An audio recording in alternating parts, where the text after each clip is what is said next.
नमस्कार. आजच्या एपिसोडला जर शॉर्टमध्ये एक्सप्लेन करायला जाऊ तर मुलांनी ठरवलं असतं की ते प्रोटेस्ट करतील की आमचं घर तोडू नका. राधा मामी केशवामा फुल हृदय परिवर्तन सगळं सीन आहे त्यांचं, का त्या आता सगळ्यासाठी रेडी आहेत, आम्ही काहीही करू, आणि हे सगळं त्यांचं चाललेलं असतं. नंतर मुलंही त्याच्यासाठी रेडी होतात. मीनवाईल अनिश मुलांना समजवणार आहे, खरी परिस्थिती दाखवणार आहे, आणि अनिशसुद्धा खूप जास्त सुधारलेला दाखवते. आय गेस हा सिरियल आता संपण्यावरती आलाय, त्याच्यामुळे सगळं आता गुडी दाखवायला घेतले. चला बघूया डिटेलमध्ये आजच्या एपिसोडमध्ये काय काय झाले. नमस्कार. आजच्या भागात आपण बघणार आहोत इकडे इरा ईशान बॅनर बनवत असतात तेव्हा ते म्हणतात आपण हे सगळं करतोय तर सही, पण ईशान तू कन्फर्म केला आहे ना की आपल्याला जेल होणार नाही. तेव्हा तो म्हणतो नाही, लहान मुलांना जेल काही होत नाही. तेव्हा ते म्हणते मग एक काम करूया, आपण आपल्या सोसायटीतल्या अजून मुलांना बोलूया, म्हणजे आपलं घर काही तुटणार नाही. ते दोघांचं जोरदार काम सुरूच असतं. तेवढ्यात तिथे राधा मामी येते आणि विचारते काय झालं मुलांना, काय सुरू आहे. तेव्हा ते म्हणतात तुम्ही सुद्धा आमच्या प्रोटेस्टमध्ये आम्हाला साथ देणार का, म्हणजे आपलं घर तोडावं नाही ना, म्हणून आम्ही हे सगळं करत आहोत, मग तुम्ही आमची साथ देणार का. तेव्हा इरा म्हणते नको नको, त्यांना पोलीस पकडू शकतात ना. तेव्हा ईशान म्हणायला लागतो हां बरोबर आहे, तुम्ही आमची साथ देऊ नका, नाहीतर तुम्हाला अटक होऊ शकते. तेव्हा राधा म्हणतात ते आम्ही पूर्वीचे होतो, आता आम्हाला अटक झाली तरीही चालेल, पण बाळांनो आम्ही तुमच्या पाठीशी खंबीरपणे उभे राहू. एक पोस्टर माझ्यासाठीही बनवा आणि एक पोस्टर तुमच्या मामांसाठीही बनवा. तेव्हा म्हणतात ठीक आहे, तुम्ही जेही करताय ना त्याच्यामध्ये आमचा तुम्हाला फुल सपोर्ट राहणार आहे, तुम्ही जसं बोलात तसं. तेव्हा ते म्हणतात नाही, पण आम्हाला तुम्हाला जेलमध्ये नाही पाठवायचं, आता आम्ही तुमच्यावरती प्रेम करतोय आणि आम्हाला आमच्या माणसांना जेलमध्ये जायची बिलकुल इच्छा नाही. तेव्हा केशव म्हणतात खरंच आपल्याला सत्य परिस्थिती समजायला खूप जरा जास्तच वेळ लागला ना, खरं म्हणजे डोळे उघडायला अति वेळ झाला आहे असं वाटत आहे. सगळं आपल्या आजूबाजूचं छानच होतं, पण आपल्यालाच ते ओळखता आलं नाही. खरंच आपल्याला तर नरकात सुद्धा जागा मिळणार नाही. तेवढ्यात मुलं येऊन इकडे त्यांना मिठी मारतात. थोड्या वेळानंतर मुलं इकडे जोरजोरात नारे लावत असतात की आमचं घर तोडू नका, आमचं घर छान आहे. तेव्हा अनिश म्हणतो काय चाललंय हे सगळं. तेव्हा केशव म्हणायला लागतात ते प्रोटेस्ट करत आहे आपली बिल्डिंग तुटावी नाही म्हणून.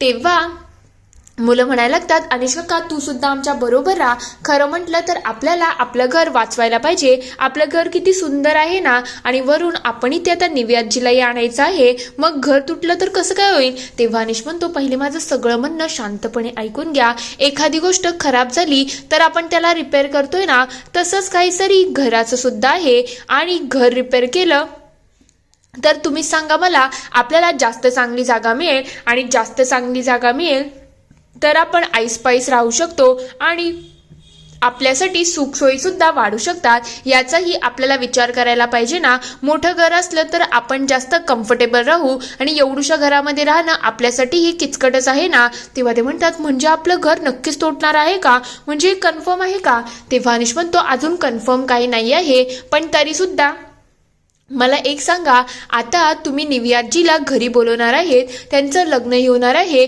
मग तुम्ही काय ठरवलं आहे, त्यांच्याबरोबर काय काय करायचं आहे. तेव्हा इरा सांगते मी त्यांच्याकडून कराटे शिकणार आहे. तेव्हा ईशान म्हणतो मला स्केटिंग शिकायची आहे, मी दररोज त्यांना बरोबर घेऊन जाईल, आणि त्यांच्याकडून आम्ही वेगवेगळी डिशेस सुद्धा बनवून घेऊ, आणि ते सगळं आम्ही एन्जॉय करू.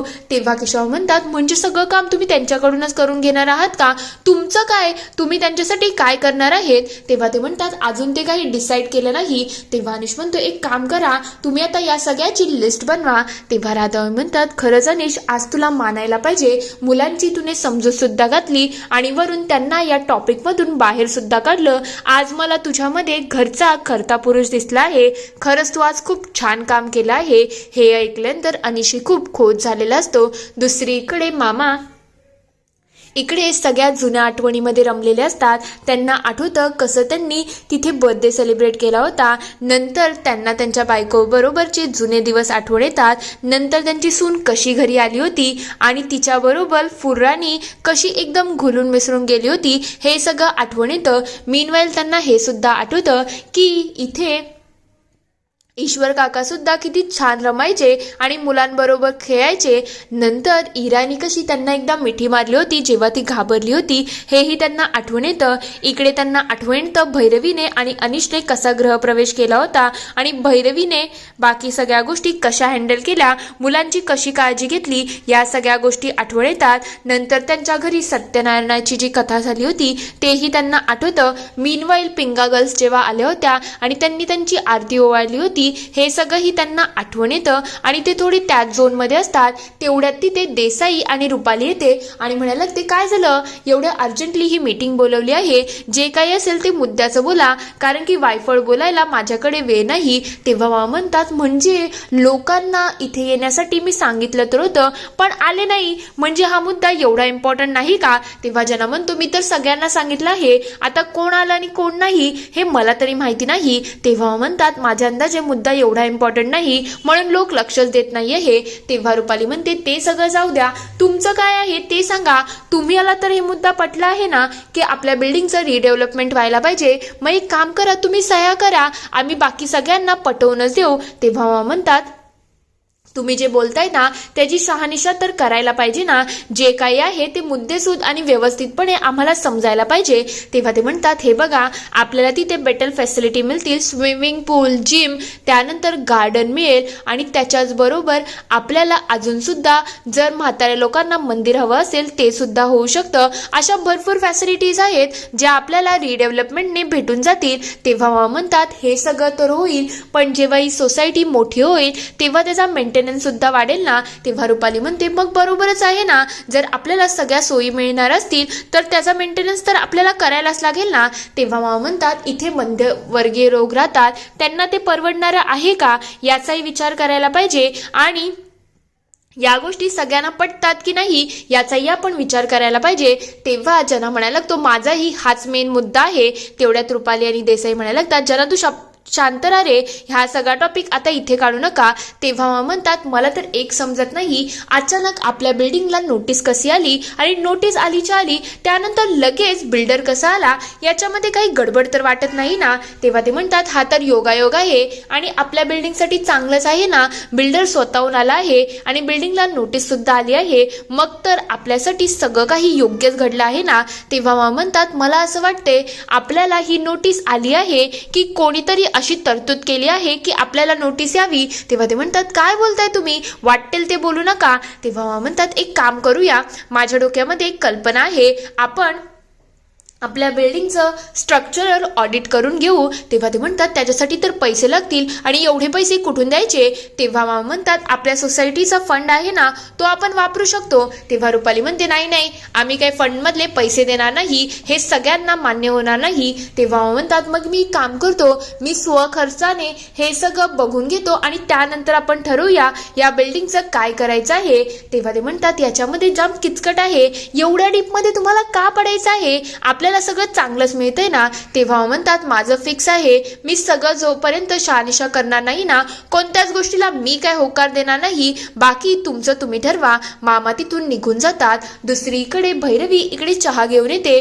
तेव्हा आणि सगळ्या गोष्टी खूप बारकाईने बघत असतो. तेव्हा तो म्हणतो, आपल्याला नवीन घराची सोय लवकरच करायला लागेल आणि काहीही झालं तरी बाबांचं म्हणणंही बरोबर आहे, आपल्याला जागा तर लागेल, एवढ्या घरामध्ये सगळं मॅनेज होणं थोडंसं कठीणच आहे ना. तेवढ्यात तिथे गार्गी येते आणि म्हणायला लागते, काय तुमचं काय डिस्कशन सुरू आहे, लग्नाचीच प्लॅनिंग चालू असेल ना. आमच्या घरचं सगळं प्लॅनिंग मीच करत आहे, म्हणजे मावशींना मी पार्लरला घेऊन जाणार आहे, त्यांना मस्तपैकी एक चांगल्या ट्रीटमेंट देईल आणि कसं त्यांना मस्त ग्लो येईल असं सगळं मी करणार आहे.